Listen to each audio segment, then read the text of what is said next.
नाजरीन आदाब, महकमा इत्तलात व राबित आमा के हफ्तेवार प्रोग्राम सुकून के शुमारे में आपका खैर मकदम है। मैं हूं आपका मेज़बान शकील शान। आपको बता दें कि हमारे सुकून के तमाम शुमारे मौजूद हैं हमारे ऑफिशियल फेसबुक पेज जेके इन्फॉर्मेशन पर। वहां पर ज़रूर कमेंट करिएगा, लाइक करिएगा, शेयर करिएगा हमारे जितने भी प्रोग्राम्स हैं जो आपको अच्छे लगे, और जो भी उस हवाले से कोई आरा और तजावीज़ आपके पास हों वो हमें ज़रूर भेजिएगा। हमारी यूट्यूब चैनल है DIPR-JK, इसी तरह से हमारा ट्विटर हैंडल है @DIPRJK। आप वहां पर हमारे तमाम शुमारे देख सकते हैं और आपकी राय का हमें इंतज़ार रहेगा। आज दो शख्सियात को हमने मद्दू किया है अपने स्टूडियोज़ में, जो एक नहायत ही उम्दा और दिलचस्प टॉपिक पर बात करेंगे हमसे। वो ये कि हमने बुजुर्गों से, बाप दादाओं से सुना है जड़ी बूटियों के किस्से कि पुराने ज़माने में जितने भी अमराज होते थे उनका इलाज मुआलजा देसी तरीके से मेडिसिनल प्लांट्स से, हर्बल प्लांट्स से किया जाता था, जिन्हें हम उर्फ़ आम में जड़ी बूटियाँ कहते हैं।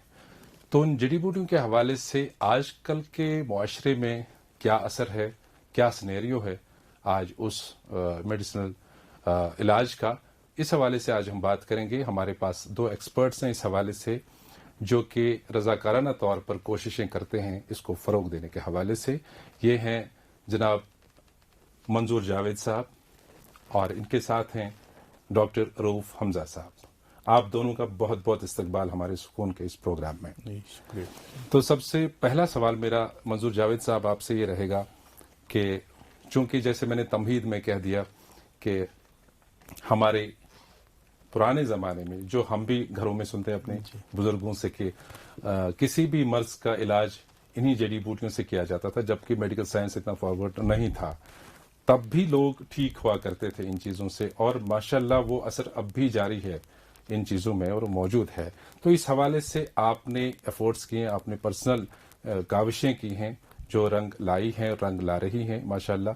तो आपका ये रुझान किस तरीके से इसकी तरफ बढ़ा और क्या वजह रही कि आप इस शोबे को चुनकर रज़ाकाराना तौर आगे बढ़ रहे हैं?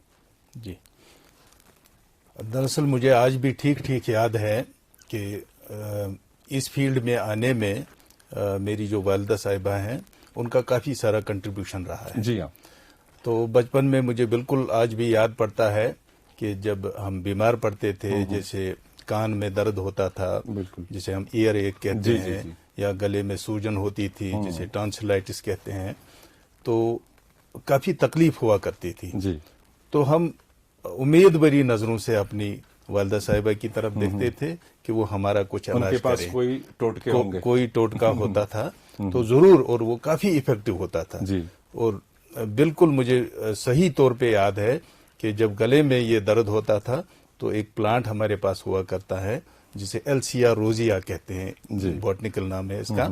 तो कश्मीरी हम उसको सजपोश कहते हैं। हाँ, सजपोश। तो उसके फूल लगाया करते थे यहाँ गले पे, तो काफी ज्यादा फर्क पड़ता था। जी। तो दर्द में फौरन इफाका होता था और सूजन भी गायब हो जाती थी।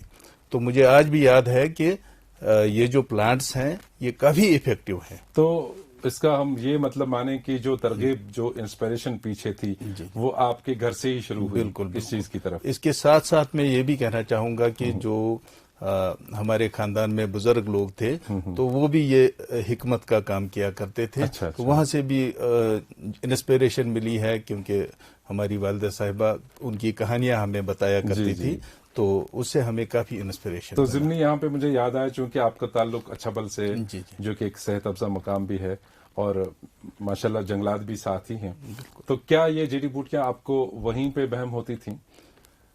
कुछ जड़ी बूटियां वहाँ भी मौजूद हैं, लेकिन अक्सर हमें मुख्तलिफ पहाड़ों पे जाना पड़ा। तो कश्मीर में अल्लाह ताला ने काफ़ी खूबसूरत पहाड़ रखे हैं और इन पहाड़ों में एक खजीना मौजूद है। सही बात है। तो ज़रूरत इस बात की है कि हम उस दौलत को जाने, पहचाने और उसको अपने इस्तेमाल में लाएं। तो मंजूर जावेद साहब, आपने चूंकि वहां से आपने तरगीब हासिल की अपने घर से, और اس چیز کا ماحول تھا, کہیں پہ استعمال ہوتی تھی یہ چیزیں, جو آپ کے دماغ کو اسٹرائک کر گیا اور آپ اس چیز میں آ گئے. تو ماشاءاللہ آپ نے اس وقت ایک ہربل گارڈن بھی تیار کیا ہے اپنے ہی اچھبل ایریا میں, اس کے بارے میں جاننا چاہیں گے. تو سب سے پہلے میں یہ کہنا چاہوں گا کہ ایک بار ہماری والدہ صاحبہ کو تکلیف ہو گئی کہ ان کے بال جڑنے لگے. اچھا. تو ایک حکیم صاحب ہمارے گھر میں آیا کرتے تھے, وہ بھی ہمارے رشتہ دار تھے. تو انہوں نے پرسکرائب کیا کہ ایک ہمارے پاس ایک پودا ہوتا ہے, اس کو ہم برئی کہتے ہیں کشمیری میں, زیزیفس جوجوبا اس کو بوٹنیکل نام اس کا ہے. تو اس کے پتوں سے اور یہی السیا روزیا جو سزپوش ہے ان کی جڑوں سے اس کا علاج کیا گیا اور یہ ٹھیک ہو گئی. تو سب سے پہلے جو میں نے پودا لایا اپنے گھر میں 7 سال کی محنت کے بعد مجھے ایک پودا ملا, یہ جسے ہم برئی کہتے ہیں, زیزیفس جوجوبا. اس کا پودا پہلے میرے گھر میں آیا. تو یہیں سے شروعات ہو گئی. تو آہستہ آہستہ میں نے کچھ پلانٹس جمع کرنے شروع کیے. تو ایک ہی سال میں لگ بھگ میرے پاس 50 قسم کی جڑی بوٹیاں جو ہے وہ آ گئی تھی. تو آہستہ آہستہ میں نے اس میں اضافہ کرنا شروع کیا. تو ماشاءاللہ ابھی جو ہربل گارڈن ہے چھوٹا موٹا ہی ہے, لیکن اس میں 150 سے 160 قسمیں اگائی جاتی ہیں ماشاءاللہ. اور ظاہر سی بات ہے چونکہ آج کل وہ جنگلات, وہ زمینیں اور ان پہاڑوں میں لوگوں کا بھی, ان کی بھی انکروچمنٹ ہوئی, تو آپ کو بھی لگتا ہوگا کہ شاید کچھ چیزیں تو نایاب بھی ہوئی ہوں گی جو پرانے زمانے میں تھیں, آج موجود نہیں ہیں. یہ کافی محنت مشقت کا کام ہے جو آپ نے کیا ہے. جیسے کہ آپ نے ابھی کہا کہ 7 سال کی محنت کے بعد آپ کو برئی کا ایک پلانٹ ملا. تو کیا یہ واقعی محنت اور مشقت کا کام ہے؟ آپ کو یہ پلانٹس ڈھونڈنے کے لیے کہاں کہاں جانا پڑتا ہے, اور یہ علمیت آپ کو کیسے ہے کہ کون چیز کہاں پر کون سا پودا ملے؟ بہت زیادہ محنت کرنی پڑتی ہے. یہ جو خاص قسم کی جڑی بوٹیاں ہیں, جیسے ہمارا کوٹ ہو گیا, پمچالن ہے, کٹکی ہے جسے ہم کوڑ کہتے ہیں کشمیری میں, تروپتری ہے, یہ لوکل نام ہے ہمارے. تو ایسے پلانٹس جو ہیں وہ نیچے جنگلات میں ہمیں نہیں ملتے ہیں. بالکل. تو اس کے لیے ہمیں بہت اوپر جانا پڑتا ہے اور وہاں ان کو دیکھنا پڑتا ہے, ڈاکومنٹیشن کرنی پڑتی ہے, پھر بہت ساری کتابوں کا مطالعہ کرنا پڑتا ہے, اس سے پتہ چلتا ہے نیٹ کا استعمال بھی کرنا پڑتا ہے, اور جو ایکسپرٹس ہیں ان کی رائے بھی لینی پڑتی ہے, تب جا کے ان کی آئیڈینٹیفیکیشن پراپرلی ہو. بالکل. اس حوالے سے ڈاکٹر روف حمزہ کے پاس چلے جاتے ہیں جو ہمیں بیک گراؤنڈ بتائیں. ڈاکٹر صاحب آپ سے یہ عرض ہے کہ جو ہماری ان جڑی بوٹیوں کا, میڈیسنل پلانٹس کا جو ایک بیک گراؤنڈ ہے کافی سارا ہمارے کشمیر میں, خاص کر ہم اپنے اس وادی کی بات کریں گے, تو کیا ہے ہمارا جو پاسٹ ہے, کتنا خزانہ ہے اس چیز کا؟ اگر ہم دیکھیں کہ اس کی شروعات راج ترنگنی میں بھی ملتی ہے کہ کس طرح لوگ اپنا علاج کرتے تھے میڈیسنل پلانٹ سے, جڑی بوٹی سے. تو کل ہم نے صاف صاف لکھا ہے اس زمانے کے میڈیسنل سسٹم کے بارے میں. اور پھر جب یہاں بادشاہ کے زمانے میں جو ایران کی کتابیں تھیں یا باقی ممالک کی کتابیں تھیں, ان کو ٹرانسلیٹ کیا گیا, اور ان میں بہت خزینہ موجود تھا کہ کون سا پلانٹ, کون سی جڑی بوٹی کس کے لیے, کس درد کے لیے استعمال ہوتی ہے. تو اس سے بھی. اور اگر ہم دیکھیں ویلی آف کشمیر میں لارنس نے لکھا ہے کہ جو یہاں کے لوگ تھے وہ ہر ایک پلانٹ کا کچھ نہ کچھ میڈیسنل یوز جانتے ہیں. یا بانڈ ایریا دیکھیں گے یہاں سری نگر میں آپ, تو وہاں پہ بھی دونوں طرف سے بانڈ کے میڈیسنل پلانٹس لگتے تھے, اور ان کو ایکسپورٹ بھی کیا جاتا تھا دوسرے ممالک میں, اور دوسری جو انڈین اسٹیٹس ہیں ان کو بھی. اور یہ بہت بڑا پارٹ تھا اکانومی کا, ہماری اکانومی اس پہ چلتی تھی. تو اس سے یہ بات صاف ہو جاتی ہے کہ جو ہمارے پرانے حکمران یہاں کے رہے ہیں, تب یہ شعور تھا, بیدار تھے وہ اس بارے میں کہ جو ہمارے یہ میڈیسنل پلانٹ سے کس قدر اہمیت کے حامل ہیں, اور اس کو باضابطہ اس کی کاشت کی جاتی تھی. چونکہ روف صاحب آپ کافی سارے اسکولز میں گئے ہیں اور یہ عمل جاری ہے, آپ ابھی بھی جاتے ہیں, ہائی سیکنڈری اسکولز میں جاتے ہیں, ہائی اسکولز میں جاتے ہیں, وہاں پہ بچوں کو اویئر کرتے ہیں. تو ایک کل ملا کے یہ میں آپ سے جاننا چاہوں گا کہ جو ہماری نوجوان نسل ہے, کتنا رجحان ان کا ہے, کتنا وہ اس طرف راغب ہو رہے ہیں جب آپ ان کو پریکٹیکلی وہ ہربس دکھاتے ہیں, وہ پلانٹس دکھاتے ہیں جن کے بارے میں انہیں شاید پڑھا ہوگا اور عملاً دیکھا نہیں ہوگا, تو کیا رجحان ہے بچوں کا؟ پہلے یہ بتانا چاہوں گا کہ لگ بھگ ہر ایک ہائر سیکنڈری میں ایک ہربل گارڈن इस वक्त है मौजूद। तो जहाँ पे ज़्यादा अच्छी हालत में है तो वहाँ पे क्या हमने देखा, जब हम बच्चों को ले जाते हैं सुपर टाइम में हर्बल गार्डन में, तो जब वो देखते हैं कि ये प्लांट कल भी उसने देखा था कहीं, लेकिन जब हम उसको बताते हैं कि इसकी कितनी हिफाजत है, मेडिसिनल वैल्यू कितना है इसका, तो वो एक कंजर्वेशनिस्ट बनता है उसी टाइम से कि नहीं, मुझे अब ये बचाना चाहिए इस प्लांट को, क्योंकि इसकी अहमियत है। ऑब्वियसली वो इसी तरह जो वो बुकिश नॉलेज है उससे वो बाहर कहीं आ जाता है, तो प्रैक्टिकली चीजें देखता है। तो ये इसका मुझे लगता है कि ठीक ठाक रुझान है बच्चों में। मंजूर साहब, आपसे ये जानना चाहेंगे कि क्या ऐसी भी कोई जड़ी बूटियां हैं जो आम तौर पे हम अपने बागात में, अपने लॉन्स में, अपने आगे पीछे सड़क पे देखते हैं घास, जिसकी इल्मियत एक आम इंसान को नहीं होती है, क्या उनमें भी कोई मेडिसिनल प्लांट्स होते हैं जो खुदरो होते हैं? जी बिल्कुल। दरअसल ऐसा कोई भी प्लांट नहीं है जिसमें अल्लाह ताला ने कुछ न कुछ मेडिसिनल वैल्यू न रखा हो। सही बात। बिल्कुल। तो अगर हम आसपास नजर दौड़ाएंगे, कम से कम एक हरे भरे मैदान में आप 20 किस्म की चीजें देखते हैं जो आपको जाहिरी तौर पे लगेगा कि घास है, और मुमकिन है कि जब हम अपने लॉन्स में घास लगाते हैं तो हम आला मयारी घास लगाते हैं, और ये बाकी चीजें हम कहते हैं कि मकामी नाम के वीड है, तो इनको उखाड़ फेंके। इसमें एक मैं यहाँ पे कहना चाहूंगा कि एक कांटेदार दरख्त है यहाँ कश्मीर में हर जगह लगभग मौजूद है, उसको हम कहते हैं कंडकुल, लेकिन उसके फ्रूट्स जो है बेरबेरिस लाइसियम उसका बॉटनिकल नाम है, लेकिन जब हम देखते हैं उसका फ्रूट जो है that is rich in vitamin C, और उसकी जड़ जो है जब किसी को ये फ्रैक्चर हो जाता है तो उसका अगर वो उसका अगर वो डेकोशन इस्तेमाल करे, हड्डियों के जुड़ने में मदद हो। लेकिन जब हम ये नई नस्ल को बताएंगे कि इसकी क्या इम्पोर्टेंस है, तभी तो वो सोचेंगे। बिल्कुल। मंजूर साहब, हम ये जानना चाहेंगे कि जैसे हमने आम बागात की बात की, हरे भरे मैदानों की बात की, कि इसमें भी अल्लाह ताला ने ऐसी कोई जड़ी बूटियां रखी हैं जिनकी एक मेडिसिनल वैल्यू होती है, इफादियत होती है।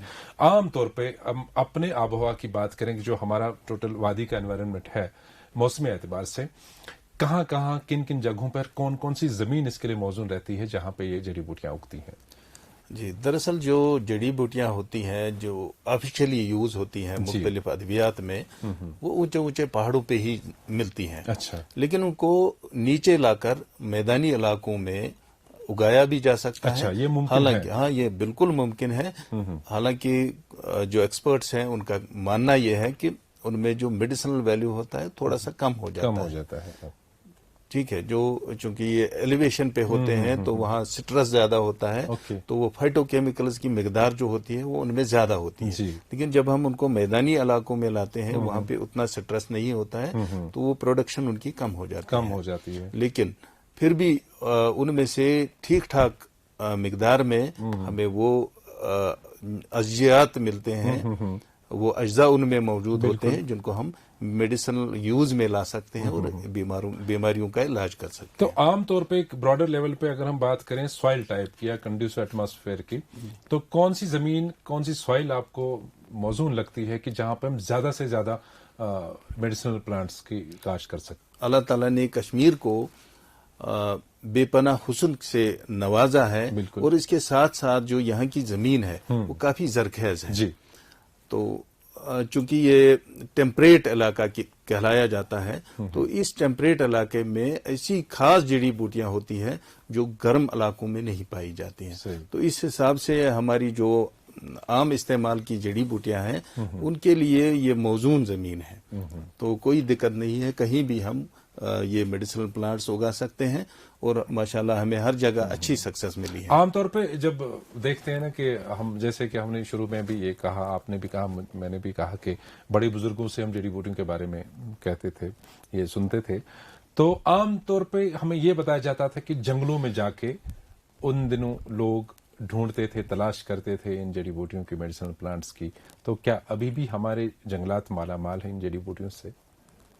इसमें कोई शक नहीं है कि हमारे जंगलों में अब भी ये नायाब जड़ी बूटियां मौजूद हैं, लेकिन जो इनकी हार्वेस्टिंग हुई है गैर कानूनी तरीके से, तो इसकी वजह से काफी सारा नुकसान भी उठाना पड़ा है। बिल्कुल। तो इसलिए जो हमारा फॉरेस्ट डिपार्टमेंट है, महकमा जंगलात है, या दूसरे जो मुंसलिक इसके साथ डिपार्टमेंट्स हैं, उनको हरकत में आकर इन चीजों को रोकना चाहिए।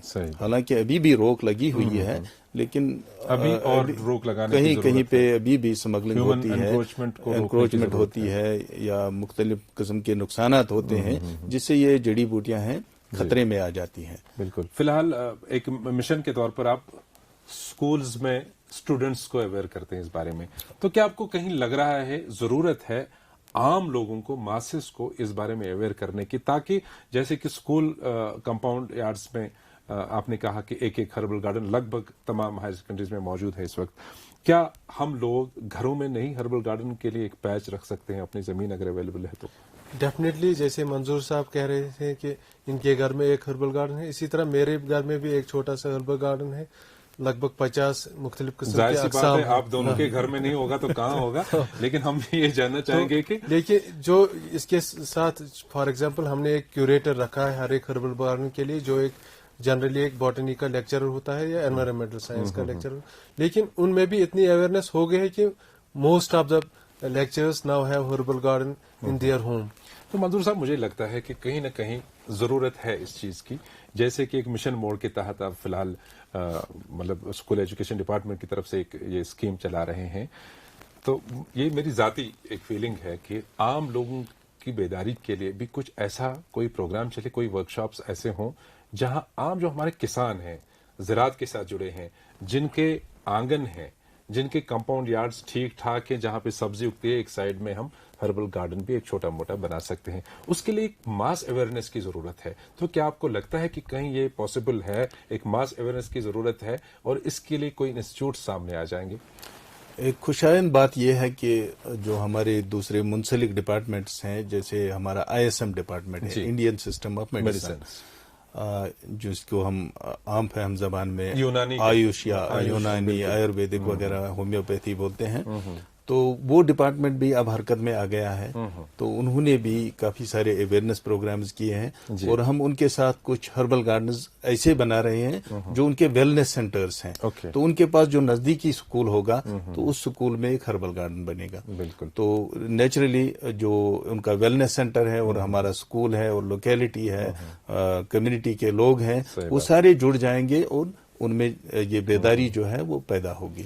और इसके साथ ही जो हमारा सुकास्ट है, सुकास्ट के या जम्मू भी है, शेरी Kashmir university of agriculture sciences या IIIM है, तो ये लोग भी काफी अच्छा काम करते हैं, और ये लोगों तक एक तो इन जड़ी बूटियों की जानकारी भी पहुंचाते हैं, उनके लिए अवेयरनेस प्रोग्राम्स भी करते हैं, और यूथ के लिए ट्रेनिंग प्रोग्राम्स भी करते हैं।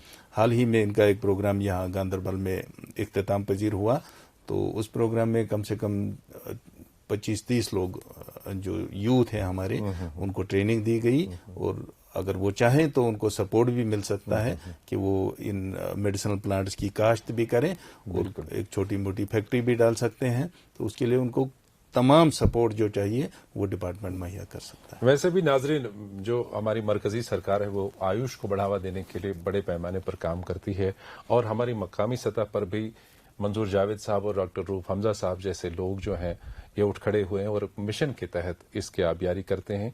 तो मुझे लगता है कि एक वक्त जरूर आएगा जब इस बारे में, क्योंकि अभी भी खदशात काफ़ी सारे लोगों में पाए जाते हैं, जो हमने मकामी तौर पर ऑब्जर्व किया है कि कुछ कहते हैं कि जो हम मेडिकल साइंस की जो तहकीक के बाद दवाइयाँ सामने आती हैं उनके शायद साइड इफ़ेक्ट्स होते हैं, किसी हद तक सही भी है।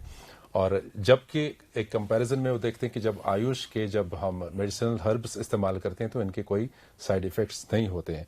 खैर, ये मौजू बहुत ही तवील है, लंबा चौड़ा है और बहुत ही इंटरेस्टिंग है, बहुत ही दिलचस्प मौजू है, जिस पर बात करने को दिल करता है कि बहुत देर बात चले, लेकिन वक्त की कमी की वजह से हम इस गुफ्तगू को यहीं पे रोक पाएंगे और यहीं पे रोकना होगा।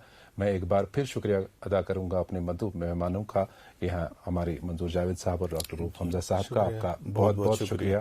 तो नाजरीन, आपको फिर से याद दिलाते हैं कि आप हमारे सुकून के सारे शुमारे हमारे ऑफिशियल फेसबुक पेज जेके इन्फॉर्मेशन पर, यूट्यूब चैनल DIPR-JK और ट्विटर हैंडल @DIPR-JK पर देख सकते हैं।